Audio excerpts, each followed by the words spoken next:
사람이라는 제목으로 하나님 말씀 증거하도록 하겠습니다. 오늘 본문은요, 우리에게 이 사도 바울의 영적 체험에 대해서 말해주고 있습니다. 사도 바울이 어떻게 해서 예수님을 믿게 되었고 또 예수님을 알게 되었는지에 대해서 말해주고 있는 것이죠. 우리는 이런 것들을 보고 간증이라고 합니다.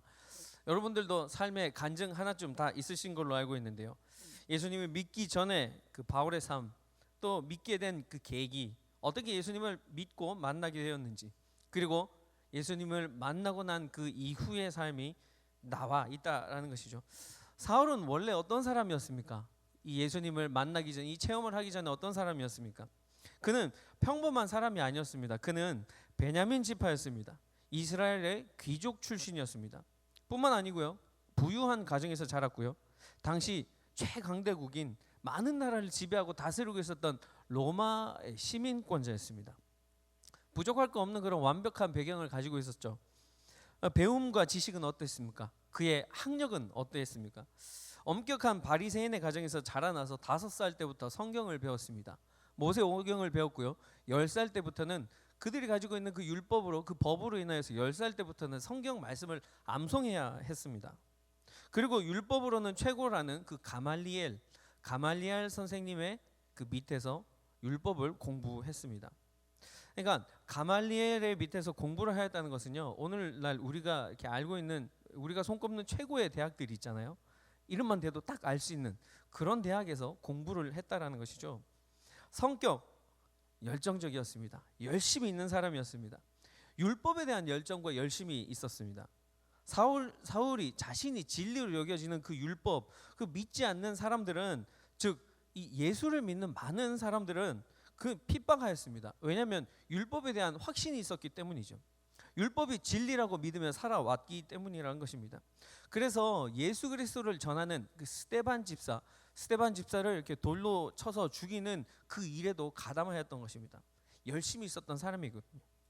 그런데 이런 일들은 단순히 그가 악하고 못된 사람, 질이 나쁜 사람이라서 그렇게 한 것이 아니라 자신이 믿고 있는 그 종교에 대한 그 강한 확신이 있었기 때문입니다. 신념이 강했기 때문이죠. 근데 나중에 예수님을 만나게 되고 이게 변화되어서 그가 가지고 있었던 그 강한 신념이 예수님을 믿게 된 이후에는 오히려 거침없이 세계 곳곳을 다니며 예수님을 전하는, 예수님의 그 복음을 전하는 사람이 되었던 것이죠. 그러한 강직한 성격으로 이 세 번의 전도 여행, 그리고 또 많은 박해와 환난, 그것들을 이겨내면서 예수님의 복음을 전할 수 있었던 것입니다. 뿐만 아니라 사울은 많은 고난을 받았음에도 넘어지지 않을 수 있었던 그 가장 큰 이유 중에는요, 사울은 이렇게 고백했습니다. 내 안에 예수의 생명이 있다라고 고백하였는데요. 고린도후서 4장 8절에서 10절 말씀에 마지막에 보시면 예수의 생명이 또한 우리 몸에 나타나게 하려 함이라 라고 되어 있습니다. 예수의 생명이 또한 우리 몸에 나타나게 하려 함이라. 예수를 위해서는 기꺼이 죽을 수도 있기 때문에 자신의 목숨조차도 사울은 전혀 귀한 것으로 여기지 않았습니다. 예수를 전하는 일에 목숨을 다 걸었다는 뜻이죠. 그렇다면 왜 이렇게 바울은 목숨을 걸고 예수의 그 복음을 전했을까요? 우리 한 달 전에 사도행전 2장 1절에서 4절 말씀, 그 가지고 본문의 말씀을 가지고 하나님 말씀 전했던 적이 있는데요. 그때 여러분들께 말씀드릴 때 사도행전의 특징에 대해서 말씀드렸습니다. 다 기억나시죠? 예, 그런 걸로 알고 있습니다.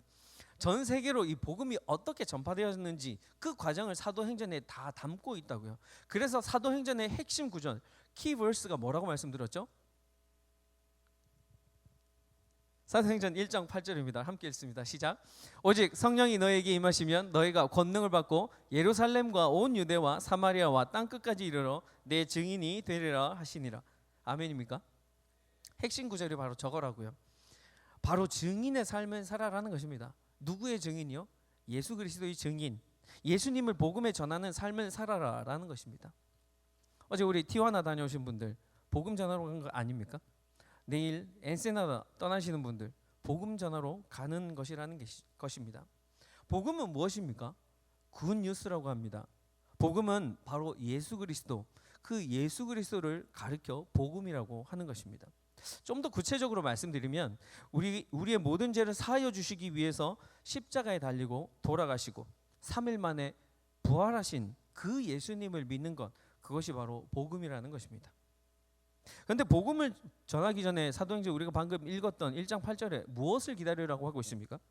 1장 8절 앞에 보시면 성령이 너에게 임하면, 성령이 임하기 전까지 나가서 전하지 말아라는 것입니다. 성령을 받고 난 후에, 성령으로 충만함을 받고 난 후에 복음을 전하러 나가라는 것이죠. 그러니까 우리가 흔히 알고 있는요, 성령으로 충만함을 받는다, 성령으로 충만하여진다라는 것은 그저 이게 흔히 방언을 말하고 뭐 예언을 하고 신비한 체험을 하는, 남들이 경험하지 못하는 그런 신비한 체험들을 하는 것을, 그런 것을 가르쳐 성령 충만이라고 말하기보다는 이 본문에서 의미하는 성령 충만은 바로 이 예수님을 증거하는 삶, 복음을 전하는 삶, 그렇게 살아갈 수 있는 삶을 보고 성령 충만한 삶이라고 하는 것입니다. 성령으로 충만함 받은 사람은 가만히 있을 수가 없게 된다라는 것이죠. 가만히 한 자리 있을 수 없고 여러 세계, 나라 곳곳을 돌아다니면서 복음을 전하는 삶을 살게 된다라는 것입니다. 우리 안에 예수의 생명이 있으니까 그 생명이 기쁨이 되고 굿 뉴스를 도저히 그냥 나만 알고 지낼 수가 없게 된다라는 것이죠. 사도행전 1장 8절에 먼저는요, 예루살렘과 온 유대를 다니며 복음을 전하라고 얘기합니다. 현재 나의 삶의 현장에서 가장 가까운 부분을 얘기하는 것이겠죠. 뭐 국내 선교, 뭐 전도, 뭐 마켓 앞에서 하는 전도, 이런 것들이 될 수 있을 것입니다. 그 다음은 어디라고 얘기하고 있습니까? 그 다음은 사마리아라고 얘기하고 있습니다. 근데 여기서 말하는 이 사마리아라는 것은 이 분명히 그냥 장소만을 얘기하는 것이 아닐 것입니다. 이것은 관계적인 것을 얘기한다는 것이죠. 당시 유대인들과 사마리아인들하고는 이 관계가 좋지 않았습니다. 유대인들은요, 이 혼혈 민족이었던 사마리아인들을 가리켜 이 개라고 비유하였습니다. 그리고 그들을 개처럼 취급하였다고 했습니다. 유대인들은 그만큼 사마리아인들을 미워하였죠. 증오했습니다. 그들이 골칫덩어리라고 생각했던 것입니다. 그들과는 말도 섞지 않았습니다. 그렇다면 사마리아가 정말 의미하고 있는 것은 무엇일까요? 우리도 이렇게 살다 보면 꼴보기 싫은 사람들이 있잖아요. 그렇죠? 상종하기 싫은 사람 있지 않습니까? 나에게 상처를 주는 그런 사람이 있지 않습니까? 혹은 아직도 그 사람과의 관계가 회복되지 않아서 보기도 싫고 만나기도 싫은 그런 사람 있지 않습니까? 혹시 그런 사람이 나의 가족인가요? 형제 자매, 혹은 우리가 반드시 사랑해야만 하는, 예수님께서 말씀하셨던 우리가 반드시 사랑해야만 하는 그 이웃 중에 한 명은 아닌가요? 그런데 오늘 성경이 이렇게 증거하고 있습니다. 그것이 누구인지, 어떤 사람인지 차별하지 말라고 성경은 증거하고 있다는 것이죠.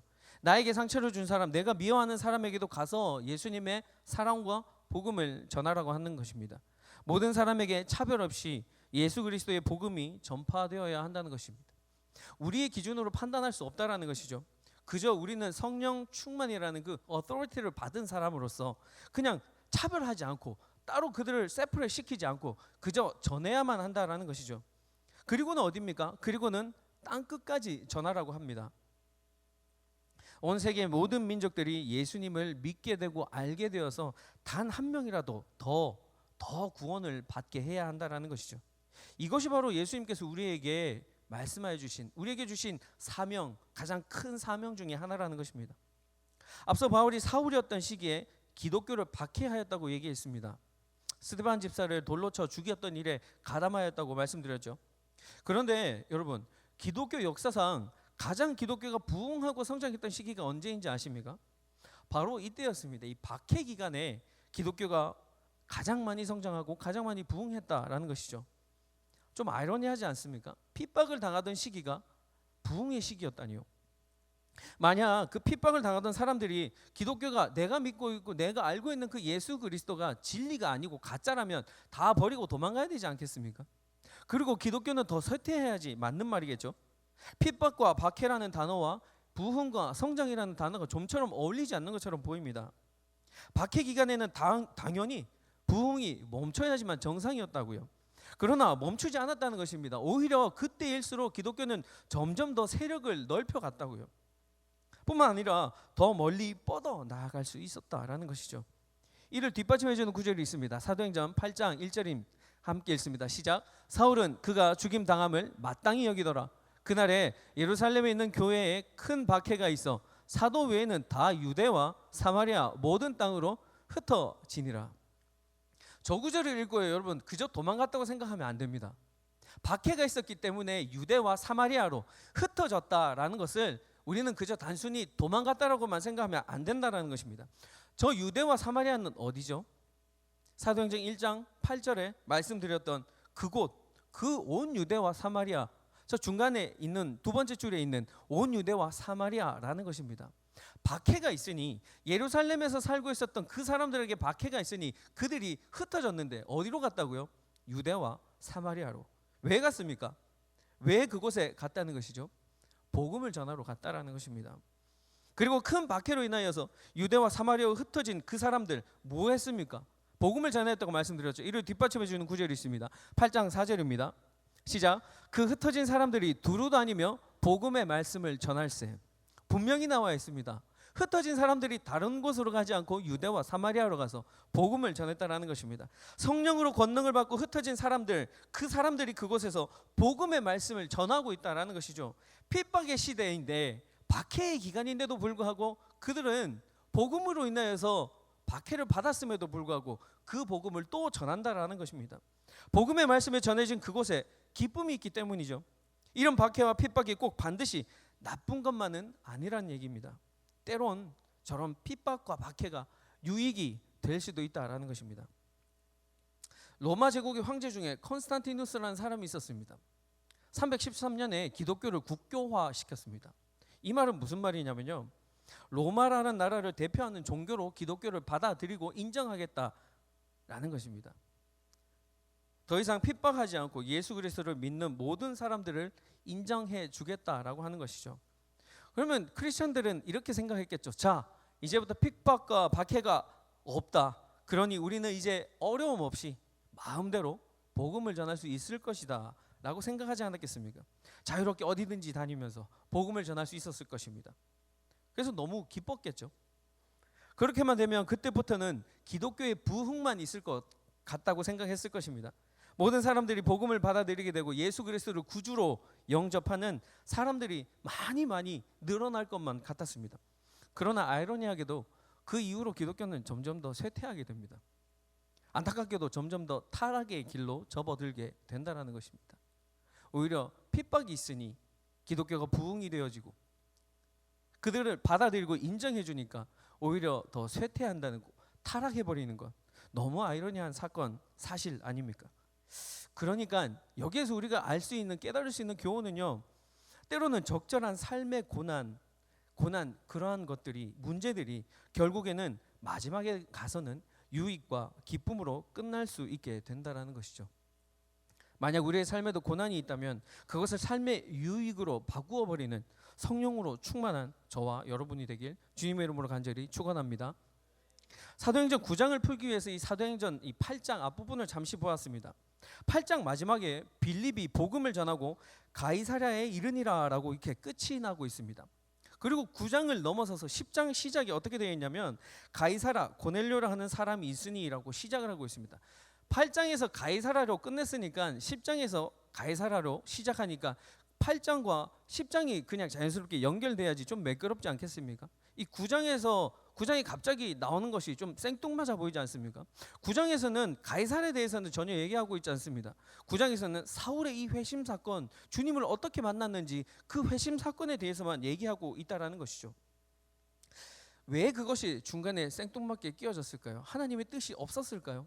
왜 그 9장이 중간에 끼었냐면 바로 사울을 통해서 예수님께서 우리가 읽었던 사도행전 1장 8절 핵심 구절, 그것을 이루어내기 위해서 나는 것입니다. 그렇다면 주님께서 사울을 통해 하시고자 하시는 일이 무엇일까요? 그를 위해서 가지고 있었던 주님의 그 계획은 무엇일까요? 사도행전 9장 15절입니다. 이 사람은 내 이름을 이방인과 임금들과 이스라엘 자손에게 전하기 위하여 택한 나의 그릇이라. 예수님께서 복음을 전하기 위하여서 택한 그릇이 바로 사도 바울이라고요. 그 바울을 설명하기 위하여서 이 8장과 10장 사이에 몇 장이죠? 8장과 10장 사이 9장입니다. 9장에 사도 바울의 얘기가 끼어져 있다라는 것입니다. 9장은 사울이요 예수님 믿는 사람들을 모조리 다 잡아들이기 위해서 다메섹으로 가고 있는 그 장면부터 시작하게 됩니다. 다메섹에 거의 도착했을 때쯤 갑자기 하늘로부터 밝은 빛이 있었습니다. 너무나 밝은 빛이었기에 사울은 앞을 보지 못하고 엎드리고 말았죠. 그리고 나서 음성이 들려왔습니다. 사울아, 사울아, 내가 어찌하여 나를 박해하느냐. 너무나도 위험 있고 모든 것을 압도해버릴 수 있는 그런 주님의 목소리였을 것입니다. 그러자 사울이 이렇게 대답하죠. 주님, 도대체 누구이십니까? 라고 묻게 합니다. 그래서 주님이 이렇게 대답하죠. 사도행전 9장 5절에 내가 박해하는 예수라. 나는 네가 박해하는 예수라 라고 하십니다. 예수?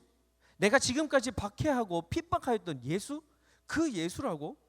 그가 도대체 어떤 사람인지 궁금하였을 것입니다. 그리고 다메섹으로 들어가라고 하신 그 예수님의 말을 따른 그 사울은요 전혀 앞을 볼 수가 없었습니다. 사도행전 9장 9절입니다. 사흘 동안 보지 못하고 먹지도 못하고 마시지도 아니하니라.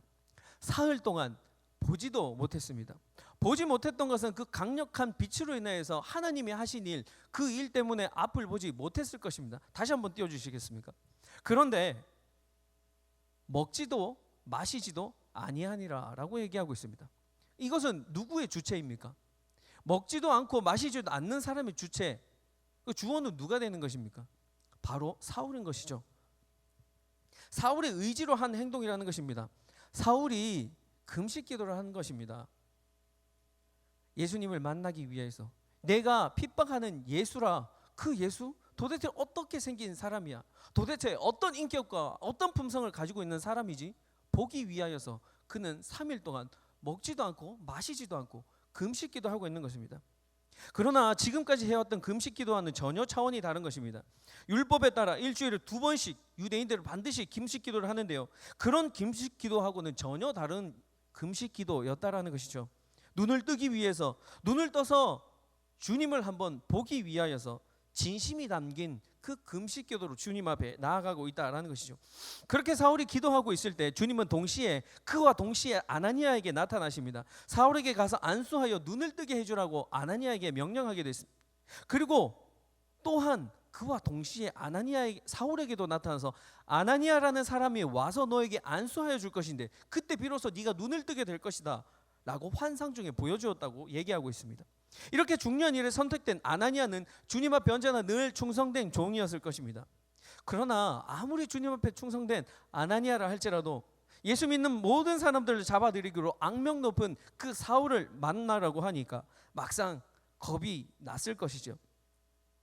예수님께서 걱정하는 그 아나니아에게 사울은 나의 복음을 전하기 위하여 택한 나의 그릇이니 안심하라 라고 하나님께서 말씀하여 주신다는 것이죠.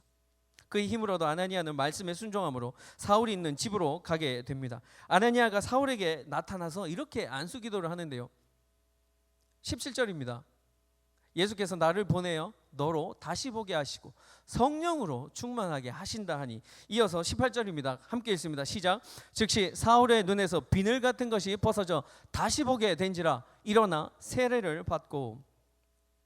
아나니아의 안수기도로 인하여서 성령 충만함을 받은 사울은 이제 다시 보게 되었습니다. 새로운 안목의 영적인 세계가 열렸다는 것이죠.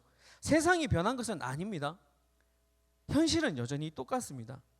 그러나 세상적인 그 비늘로 인하여서 앞을 볼 수 없었던 나의 눈에 이제는 성령 충만함으로 비늘이 벗겨지니까 나 자신이 세상을 바라보는 시선 자체가 달라지게 된다는 것이죠. 내 눈에서 비늘이 벗어지는 것, 그리하여서 새로운 영적인 세계를 볼 수 있는 것이 바로 성령의 충만함이라는 것입니다. 성령으로 충만한 사울은 유대인들에게 복음을 전하게 됩니다. 유대인들이 모여있는 그 다메섹 회당에서 예수가 하나님의 아들이심을 전파하였습니다. 그때 사울로부터 복음을 전해들은 모든 유대인들이 다 놀라게 되었습니다. 21절에 듣는 사람이 다 놀라 말하되 이 사람이 예루살렘에서 이 이름을 부르는 사람을 멸하려던 자가 아니냐, 여기 온 것도 그들을 결박하여 대제사장들에게 끌어가고자 함이 아니냐 하더라. 예전에 이 사람은 예수 믿는 사람들 잡아들이던 사람이었는데, 야, 너 뭐 이상하게 된 거 아니야? 좀 머리가 이상해진 거 아니야? 이렇게 모욕적이고 이 비판적인 얘기를 한다는 것입니다. 그럼에도 불구하고 사울은 흔들리지 않았습니다. 더욱더 많은 유대인과 사람들이 모여 있는 그곳에서 나아가서 담대히 예수 그리스도를 전파하였습니다. 성령으로 충만한 사람은 담대히 복음을 전하는 것이죠. 유대인들은 자신들을 배신한 사울을 이제 죽이려고 합니다. 그러나 다메섹에 있던 사울을 좋아하고 사울을 따랐던 사람들이 도움을 주었습니다. 죽음을 면할 수 있고 이제 사울은 예루살렘으로 피신할 수 있게 되었습니다. 아직 복음을 전하기 위해 해야 할 일이 많이 남아 있었기 때문에 하나님께서 도움의 손길을 보내신 것이죠. 그렇게 예루살렘으로 들어간 사울이 예수님을 믿는 사람들과 함께 동역하기 위하여서 접근을 시도하였습니다. 그러나 아무도 사울이 회심했다는 것을 믿으려고 하지 않았습니다. 그들은 사울이 또 다른 방법으로 예수 믿는 사람들을 핍박하기 위하여서, 그들을 잡아들이기 위하여서 자신에게 접근하는 것으로 오해하고 있었던 것이죠. 성령으로 충만하기 전에 사울의 박해가 너무 심했기 때문이었을까요? 사울은 완전히 나쁜 사람, 상종하지도 못할 사람으로 그 사람들에게 찍혀버렸던 것입니다. 자, 그러고 보면요, 한번 이렇게 선입견이 들면 그 선입견, 내 첫인상을 바꾸기가 참 힘든 것 같습니다. 성령으로 충만하기 전 저도 이 사울과 같은 그런 비슷한 삶을 살았던 적이 있는데요. 예전에도 이 이야기를 한번 한 적이 있습니다. 당시 저의 삶이 완전히 성령으로 막 충만함을 받아서 변화되기 전의 삶의 모습이었습니다. 그러다가 제가 다리가 부러지고요, 지진을 경험하게 되면서 지금과 같은 모습으로는 살아서는 안 되겠다라고 하나님께서 이 마음에 감동을 주셨을 그런 때였습니다. 당시 YDC를 담당하시고 계시던 목사님께서 이 동부로 사역지를 옮기시면서 갑자기 저를 YDC의 회장으로 세우고 가셨어요.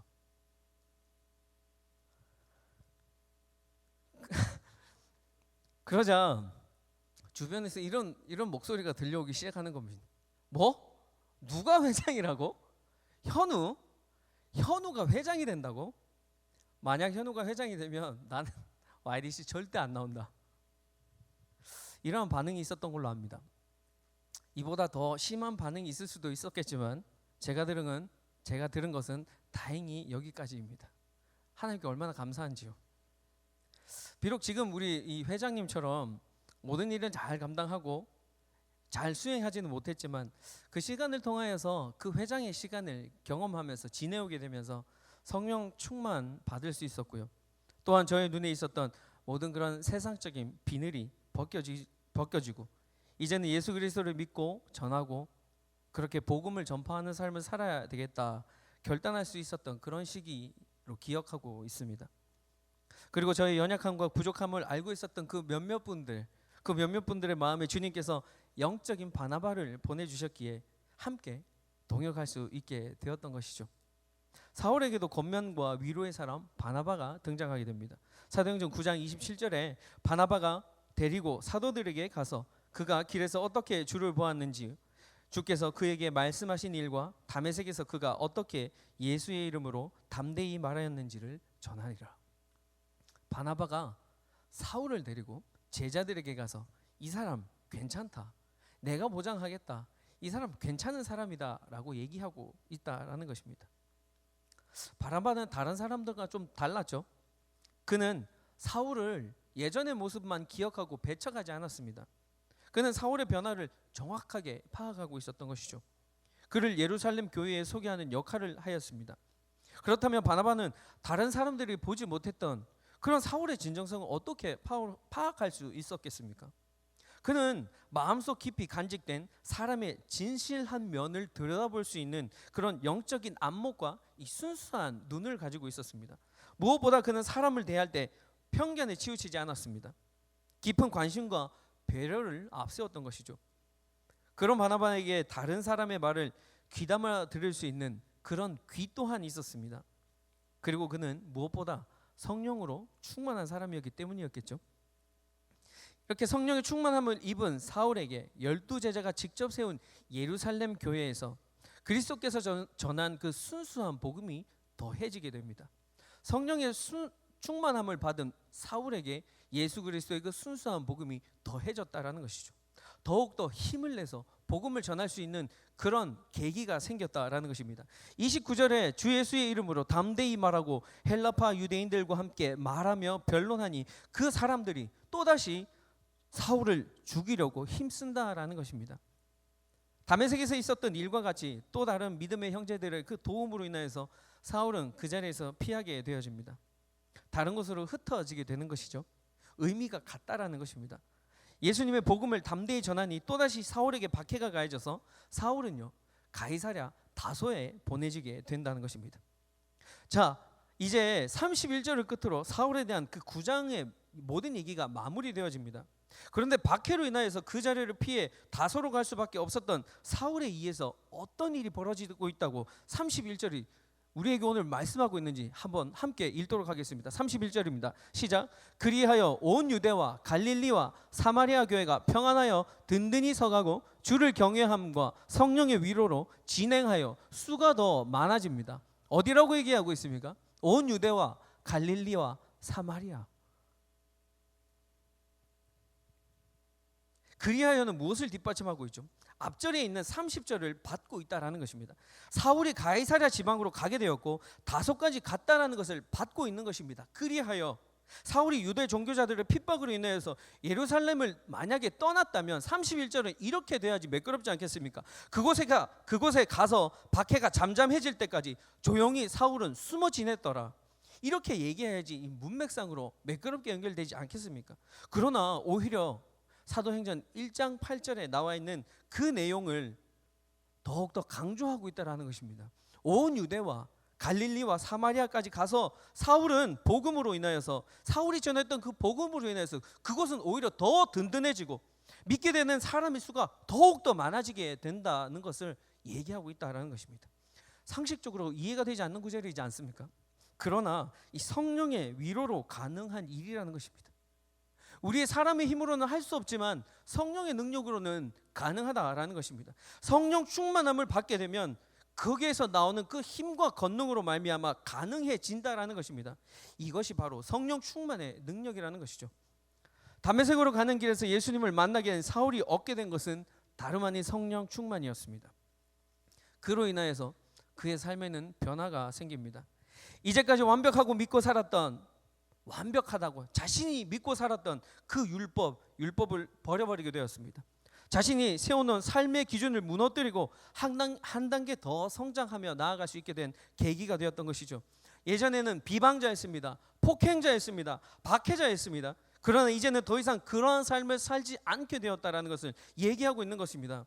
그것은 성령 충만으로 인하여서 그렇게 되었다는 것이죠. 그리스도 예수께 감사하는 마음을 가지고 살 수 있게 되었다라는 것입니다. 바로 성령 충만함으로요. 뿐만 아니라 욕심을 버리고 겸손한 마음으로 살아가게 된다라는 것입니다. 무엇으로요? 성령의 충만함으로요. 나의 힘과 능력이 아닌 오직 성령의 충만함을 받아 사도 바울처럼 인생의 마지막 그 표대를 향해 달려나아가는 저와 여러분이 되길 간절히 바랍니다. 세상만 바라보았던 그 육신의 눈에서 비늘이 벗겨짐으로 인하여 더 아름다운 영적인 세계를 바라보게 되어서 예수 그리스도의 복음만을 전하는 우리의 삶이 되길 주님의 이름으로 간절히 축원합니다. 우리 그렇게 성령 충만함으로 사십시다. 아멘. 함께 기도하겠습니다. 오늘 우리에게 주신 말씀으로 한번 기도했으면 좋겠습니다. 우리에게 성령으로 충만함을 입으라 말씀하셨던 그 주님의 온전하고 올바른 뜻이 무엇이었는지, 그 주님의 계획